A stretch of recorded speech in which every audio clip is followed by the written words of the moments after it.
Hey guys, this is Philip Pantana inside the Perimeter Roof and Renovate, and I've got some friends with me here today. I got Joe White, one of our top salespeople here at Perimeter, and I've got my wife Patricia, and we run the business together. And I'm excited to have some conversation about what it looks like to be married in business and working together with your spouse.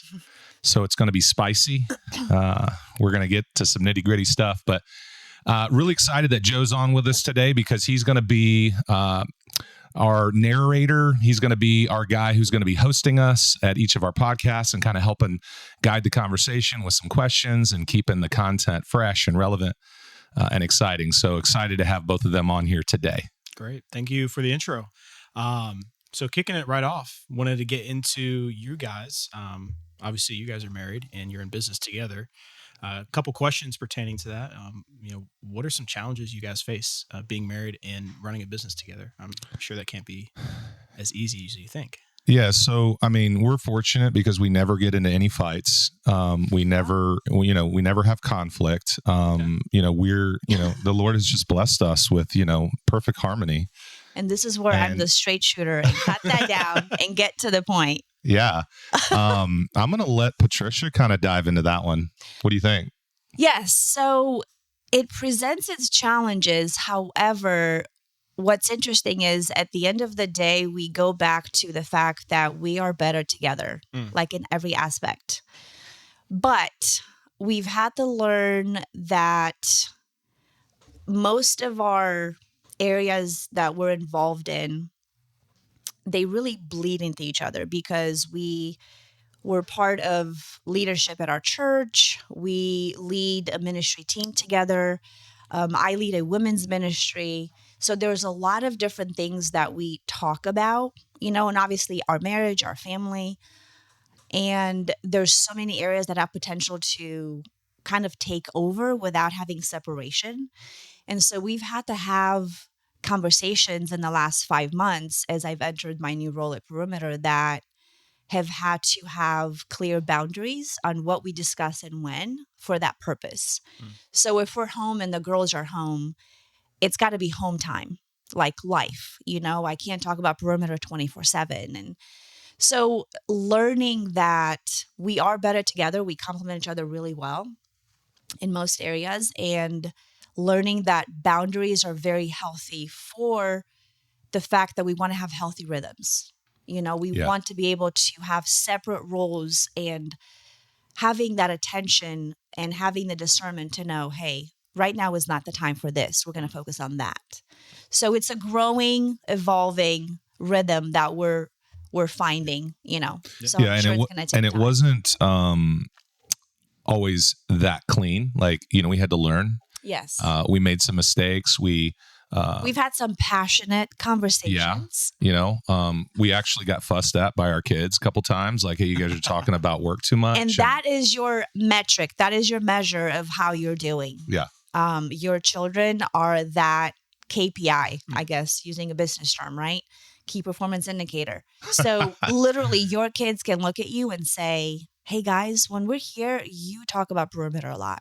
Yeah. Part of that is because I'm newly integrated into the role. And so everything is learning, everything is growing, everything is constantly changing. And so I'm in that conversation because I want to learn, but I've had to learn to pull back and say, okay, you know what? You're right. And we've given them permission to do that. So it helps keep us accountable. We're both firstborns, type A, yes, highly driven, right? So we're still trying to figure out who's leading who. Jesus is leading us. Right. Yeah. That's our default, when we can't come to an agreement, it's all about understanding. Right. So, okay. But yeah, there's been challenges. But I feel like we continue to improve in those areas, and we face the challenges to try to help each other succeed.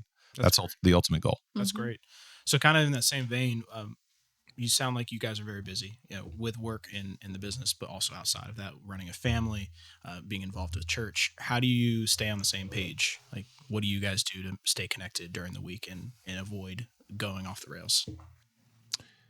I mean, we've tried to create some consistent rhythms. We have a same page meeting that is like a static once a week meeting.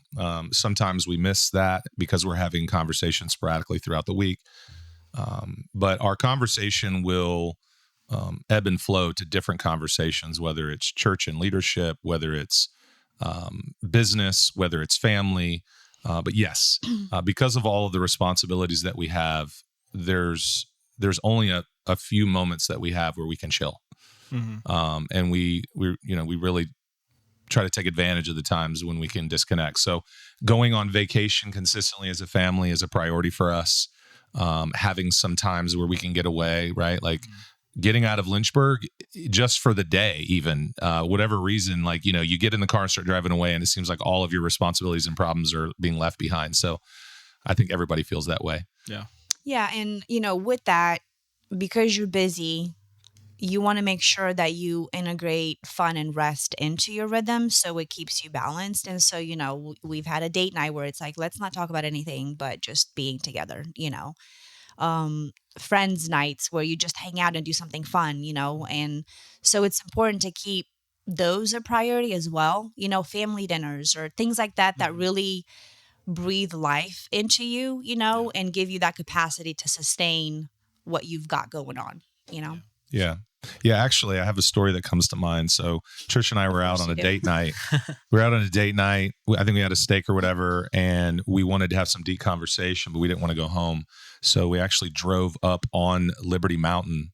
And I guess, back in the day when we were in college, people would go up there to make out. So I think they policed that pretty well. So we went up there and we're having this deep spiritual conversation. And sure enough, a security guard comes over and knocks on our, I'm sorry, you can't be here. Come to find out, we know the guy. He goes to our church. Yes. Oh, no. And we were like, he showed us a little bit of grace. Yeah, like, he hey, showed take us your some time, grace. but he was like, need yeah, to you got to go, like okay, we're so, so sometimes it can be, unpredictable. Right. I'm sure that was one he was fun to tell a story of. Yep. Yeah. Outside of the normal kids. So you guys touched on this earlier. Each of your guys' roles what does that look like? Are you both doing the same thing, tackling the same problems, or do you guys excel in different areas? Yeah, I mean, we definitely complement each other. We're different people. We think differently, and we have our own lanes. Like the things that I enjoy are different than the things that Patricia enjoys and is naturally good at. Mm-hmm. And so our roles definitely complement each other, and that's been really good. So ultimately, I would say, he serves in a role of visionary. He is a visionary. He can also be an integrator, but that's kind of what I'm slowly taking on. The day-to-day operations, the day-to-day integration into each division of our company and leading the people, and that is my sweet spot. So I really love that. That way he can be released to envision, to maybe do marketing, the things that he really enjoys. So we've learned a groove of how to basically lean on each other in our strengths, and then not necessarily calling out our weaknesses, but having those as an opportunity to grow and say, hey, I might not be really great at this area, but I'm willing to grow in it. So how do we sharpen that, in each other so we can become the best version, in our leadership role. So yeah, Trisha, she definitely brings like an X factor when it comes to cultivating really healthy culture within the organization. She has these like Jedi Knight skills where, she can correct people without making, she can get her point across and you walk away feeling encouraged. Like, and I know exactly the areas I need to work on, right. But she can, she empowers people to do that. I tend to be a little bit more like straightforward, like, hey dude, like you need to get, this is the problem. And that works too. Sometimes you need that, right. But it's styles. Yeah. And I think everybody responds differently to, your Yes. approach or your approach. Right. It just depends on the personality and the type of person. And knowing how to approach that. Yeah, exactly. But I would say that we both naturally are encouraging people. We love people. We want to see people succeed. Our heart is to see people be their best version of themselves. And so whenever we're approaching something, it's about, what is the win-win here and what is the right decision when we're investing in leading people. That's great. This is going to be a great segue. Other than running a profitable business, how do you guys measure success? So, we've been running Perimeter now for almost 9 years, and I have, as you operate a business, and I know a lot of business owners probably go through this same evolution, but you start your business with the intent of, hey, I hope we can just pay the bills and that we can succeed. But then eventually when you start seeing success, you have to start asking yourself, well, what are we really about as a company? And I really went through that process because I didn't have clarity about why does Perimeter exist beyond the services that we're providing. Mm-hmm. And because we're both people of faith and we know that our faith is influencing our thoughts and decisions, and ultimately it should help guide and direct our life purpose beyond just our achievements. I began asking that question: what do we want to be about, and what is it that what is it that's going to give us a greater purpose beyond just our daily grind every day? Mm-hmm. And for me, I realized, okay, people are our best, are our most vital asset. And also learning from the mistakes that I've made as a leader over the last 9 years, I was able to say, hey, I don't want to do this again. This didn't work. Mm-hmm. How do I adjust the way that I'm leading? How do I adjust the way that I'm thinking Mm-hmm. so that we can find that greater purpose? And ultimately, the thing that I repeat over and over again now is that we're a company that is all about helping people grow both personally and professionally. So the focus is, how do we invest in our people, Mm-hmm.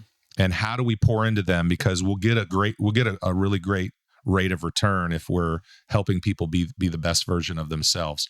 If we're not leading well with the people that are in our organization, how can we lead our customers with excellence, right? I feel like the measure in which we are investing in our people to be the team and the hands and the feet that are supposed to be going out and serving the community, there's a lid there. If we can't raise the lid on Mm-hmm. our leadership as a team, then it'll be limited on how that's reflected and received in the community and to our customers.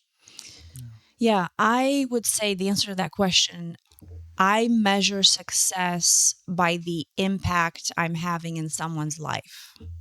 Be that it's my leaders, the employees, maybe a sub that comes in, or, a customer that's stepping in, or outside of Perimeter. It's like, what kind of impact am I having in this person's life? Mm-hmm. Meaning, if I've seen a change in someone's behavior and thought pattern and the way that they do things, every day, and I see growth and I can measure that from the time that I've started investing my time and energy into this person's Mm-hmm. life to 3 months down the road, wow, I see amazing growth in your life. They might not see it because it's harder for someone to internalize that and say, wow, but I see that. That's how I measure success, So it's like, life is really it's not about the accolades you receive. Mm-hmm. It's not about the things that you're accumulating. None of that matters. It's the impact that we make personally on somebody else's life that actually affects them in a positive way. And they're left changed and transformed. And that's kind of the whole point of what we do, no matter if it's Perimeter or our family or our marriage or friends or church ministry, everything. It's the impact that you have that you can look back and measure. Yeah. It's also, I think, in like personal development for ourselves, right? Mm-hmm.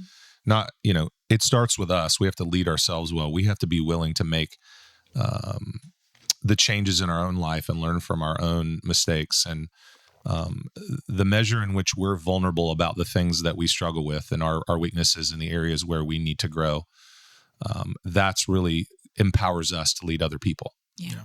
And remaining accountable, which is a huge thing, I think, in every area of life. We have leaders that are over us that we're accountable to. We have peers that speak into us business wise. I mean, we have a lot of accountability that's been set up so that we remain teachable, we remain humble, and we're continuing to develop, And so at the rate that I'm willing to grow is the rate that I'm going to take someone else with me. Right.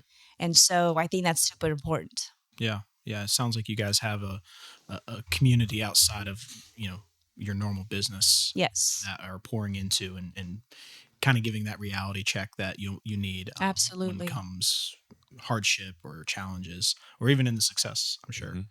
Um, Going beyond that, what is a kingdom-minded business that you guys run? What does that look like with your faith and running the business? I'm sure that's a big part of it. Yeah. So for me, it's being bold and representing that no matter what you do, where you're at, who you're with. Meaning there's no, you know, there's no stop to where you're showing your faith. Like no matter where I'm finding myself, like in my leadership meetings every Thursday morning, I open with prayer and I'm intentional about, hey, Lord, we need your help. We need your guidance. We need your wisdom. We can't do without you. I'm super bold in how I express my opinion in something because the Lord cares about everything that I'm doing and what I put my hands to. And so it's being bold in expressing the fact that your faith is in the Lord. And that's how we want to run our business. And we're not shy about discussing it. We're not shy about expressing it. And we're not shy about letting someone know, hey, the Lord is the one that's given us this business and we want to steward it that way. And so it's going to be the framework. It's going to be the backbone. It's going to be the foundation that it's being built on. And so I think it's bleeding in every area, of the business. So. Yeah. Yeah, I think the mindset that I came to is that this is not my business, this is God's business. And that paradigm shift really helps keep things into perspective. Like with anything in life, when we're entrusted with something, sometimes that thing that becomes valuable to us can pull us and become unhealthy. And so like with anything, you almost have to die to the dream. And that happened to me in the last couple of years. Just went through a lot of difficulty, both personally and in the business. Just kind of, it was sort of a transitional season for me. And I basically I died to the business. Like, I don't want this anymore. But then I realized that isn't my choice because God entrusted me with this business. And the marching orders I got were be faithful in stewarding what I've given you.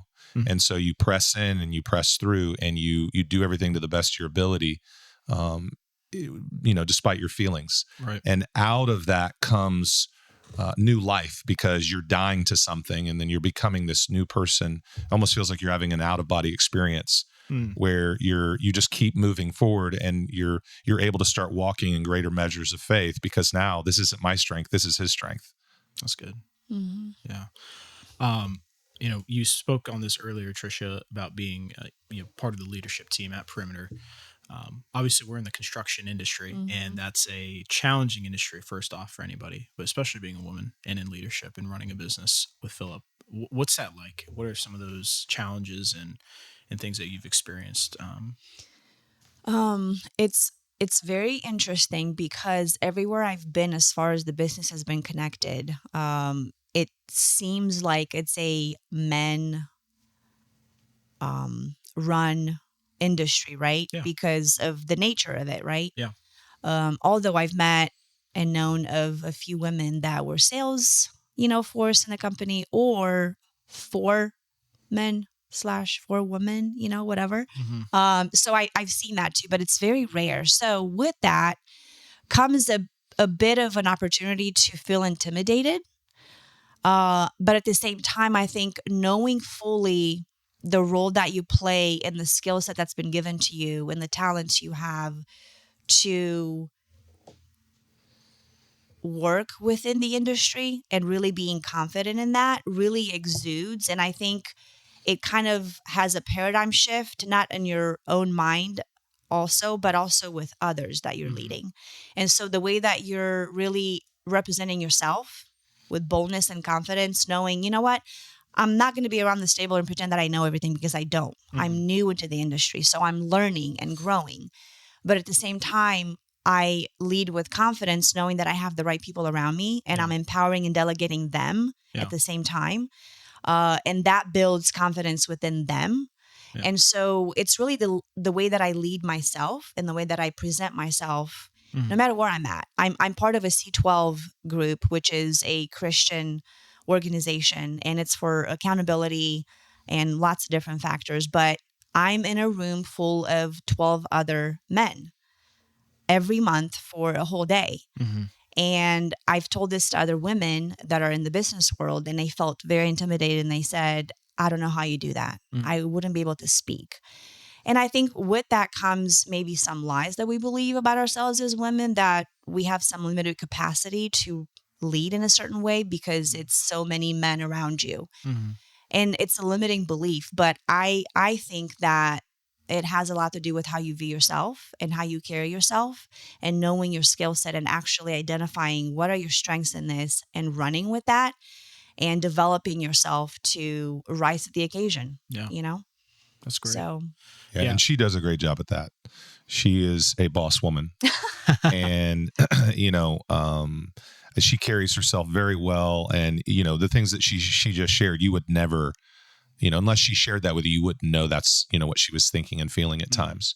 But Tricia is a very confident person, very capable, and does a great job at leading people. She's she's very good at solving problems. She's a great people manager. Mm-hmm. She knows how to handle conflict, and she's not afraid of it. That's good. And so, I have heard that, when Tricia sits around that round table with those 12 other guys like that, she carries her own. Mm-hmm. And I would imagine that in a lot of ways she has great influence because, men, we can't live without women. Right.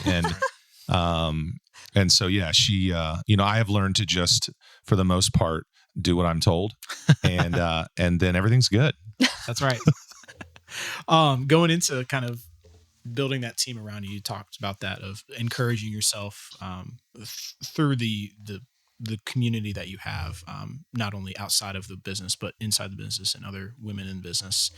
What kind of traits do you look for in those team members, whether you're trying to fill the seat on the bus at the business, Mm-hmm. or if you're trying to surround yourself with the right people yeah.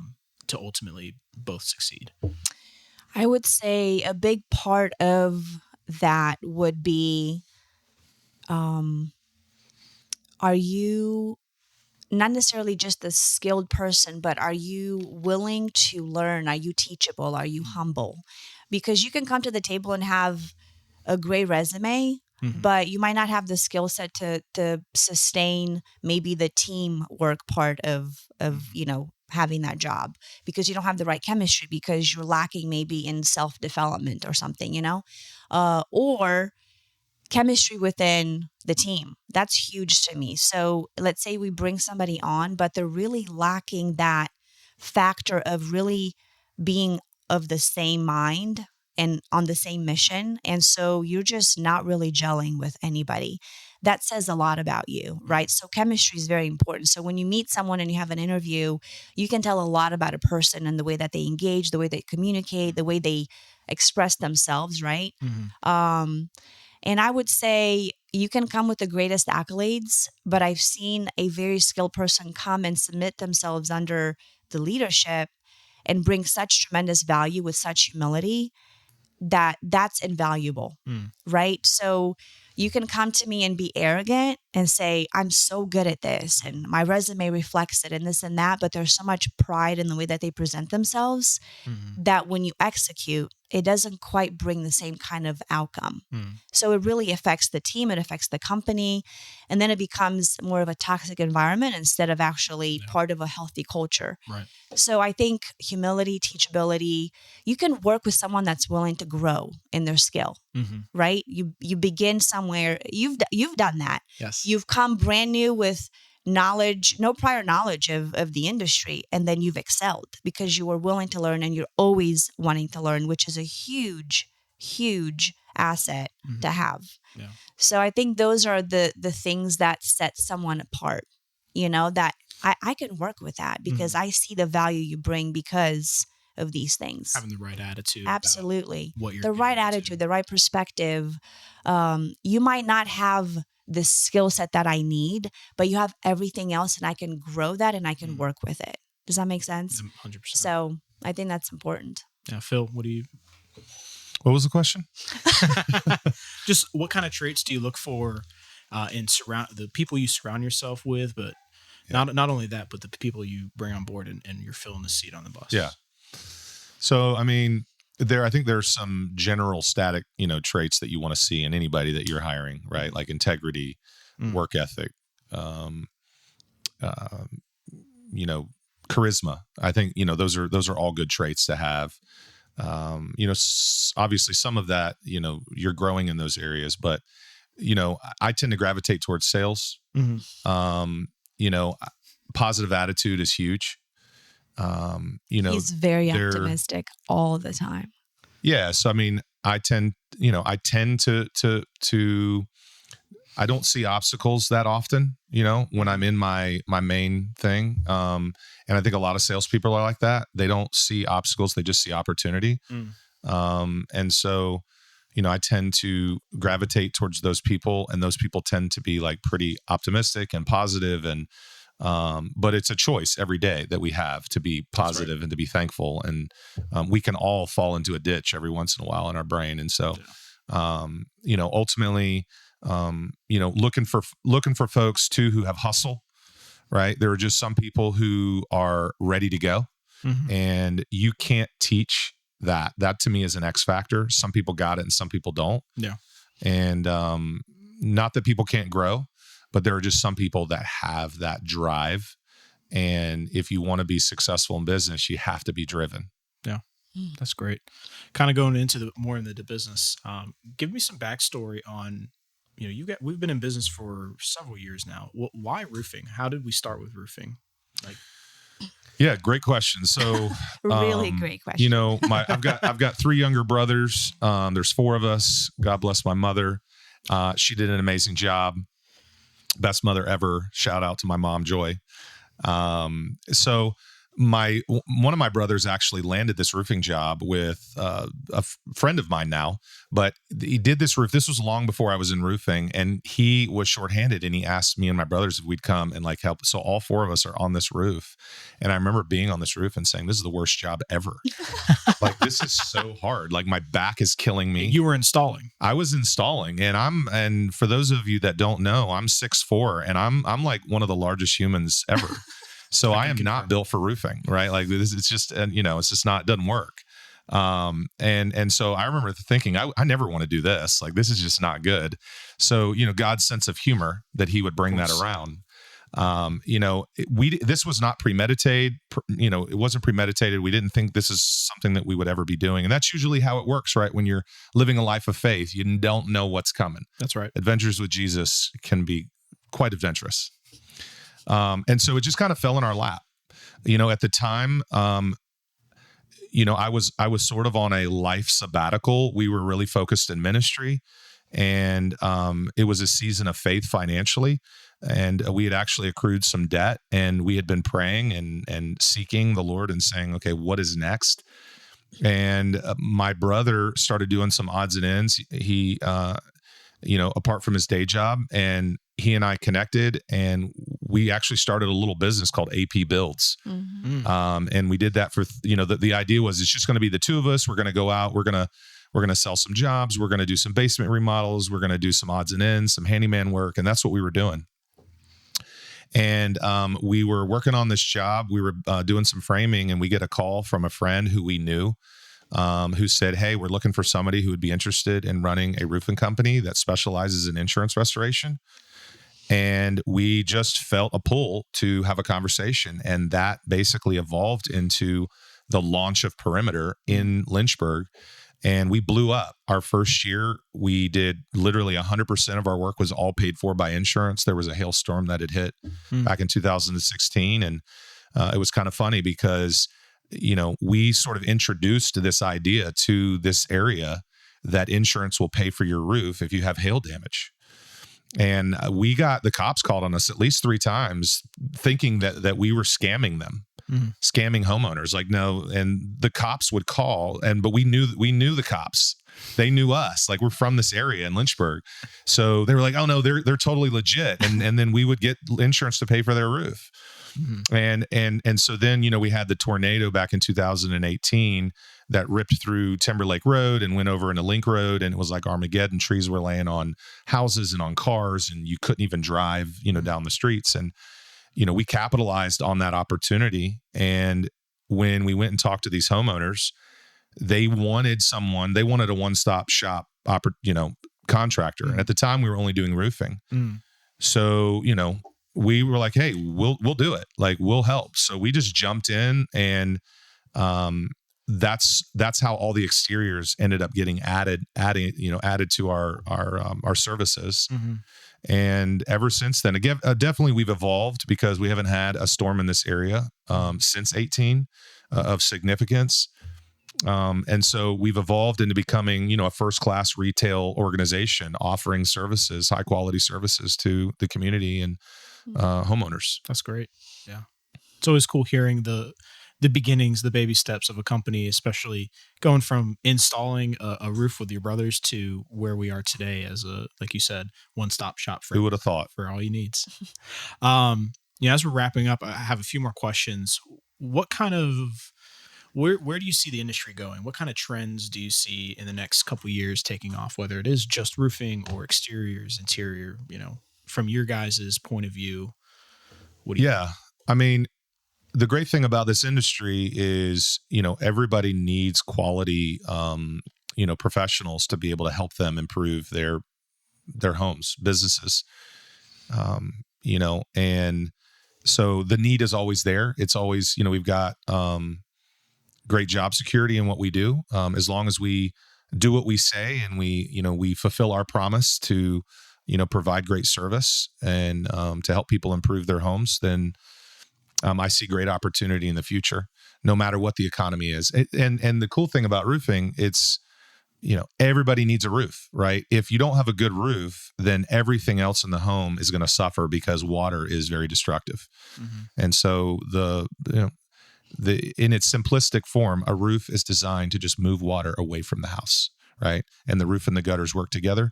And that's what we specialize in, is getting water away from the house. And we don't want it going in the house. And when it does, we're there to help, right? But it's not just roofing though, like that's the thing. We've recently launched a remodeling and restoration division. And so I feel like that's going to kind of separate us from the competition, because not only do we do roofing and everything exterior, but now we can focus on interior work. And so we won't be affected by weather at times, right? Because you can actually do remodeling inside the home now. So we can do the whole entire package. And as we grow, obviously there's always going to be a need for something around the home. So when you focus on all the aspects of the services that we provide, we're going to be around, and we want to be the leading, provider for all those things. And so that's kind of our vision, and so we want to provide that with excellence. That's great. Yeah. Last question. This is going to be more introspective for you guys. Here today, you guys have been through a lot of ups and downs, going through business, not only individually, but together. What advice would you give yourself 6, 7, 8 years ago as you guys were getting into this? That's a loaded question. I'm sure we could spend an hour talking about this. Yes, that could be a whole topic on its own. Well, the thing that comes to my mind is lighten up. If I had to give myself advice, lighten up and go have more fun. Yeah. Spend more time with family. Don't sweat the small stuff. Trust God more. That's definitely the advice I would give myself. Now, whether I would have listened to that advice that's a whole nother topic. Yeah, I think for me, it's the opposite of that, because I've been in the trenches with parenting and raising 3 amazing daughters, and I homeschooled them for 9 years. And so my life looked very different 8 years ago, but building that foundational work that is able to sustain who they are today is like my greatest legacy, right? And so I look at that, but at times I think I've lacked giving myself the grace needed to know that, hey, I'm doing a good job. Hey, I think it's going to be okay. Hey, like having that belief of you're doing okay, because the way that I'm wired is I just want to strive for excellence in all that I do, which I think is a great quality and a strength, but it also can become your most limiting weakness, right? That kind of prevents you from enjoying what you're doing, because I'm just constantly like, I want to do this and I want to do it better and this and that, you know? So it can consume you. So showing yourself grace in every season is so important, because it can kind of overshadow that present reality of where you're at. Yeah. So for me, it's like I never would have thought that I would step into where I'm in currently, because at times I thought there's no way I can do that, right? Like, no way, that's too big.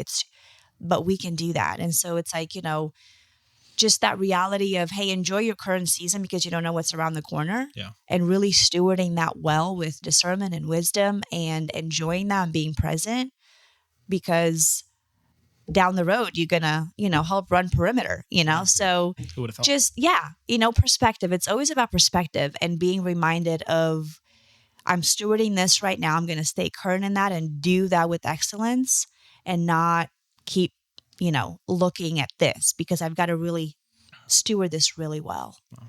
And I think that's important. That's great. Basically, what we're saying is we're amazing. Trisha's I amazing. didn't say that. No, Thank you.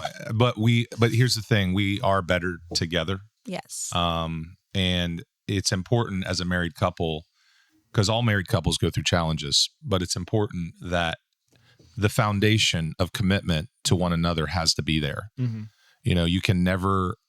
You cannot compromise on the fact that we're going to choose to love each other unconditionally, no matter what we're going through or what God is calling us into. Right. Because we have those disagreements, but we're committed to work through it, to stay we have been facing married one another, right? for almost 25 years. Yeah. Wow. And we have 3 daughters, 22, 20, and 15 and a half. Yeah, Half guys, matters. Stay away, guys. But what matters is that no matter what we've gone through with ministry, church, business, marriage, or family, all of that, we have turned towards one another. Mm. And so when you turn away is where the disconnect and disengagement happens. And so always turn towards one another in every relationship, really. It's about conflict resolution. It's like turn towards one another and face it. Face the reality of where you're at. Have the hard conversation. You will get through it with grace and time, That's great. Yeah. So Yep, absolutely. Yeah, you guys are amazing. This is awesome. Thanks, Joe. You did awesome. No, man. thank you thank guys. you for This was leading so this. good. This was great. This is just amazing to hear you guys and hear your heart poured out on the table, literally. Yes, I love this table. All right. This was so good. Well, for all of you on the outside, this is Inside the Perimeter Roof and Renovate. We thank you for listening, and we'll see you next time.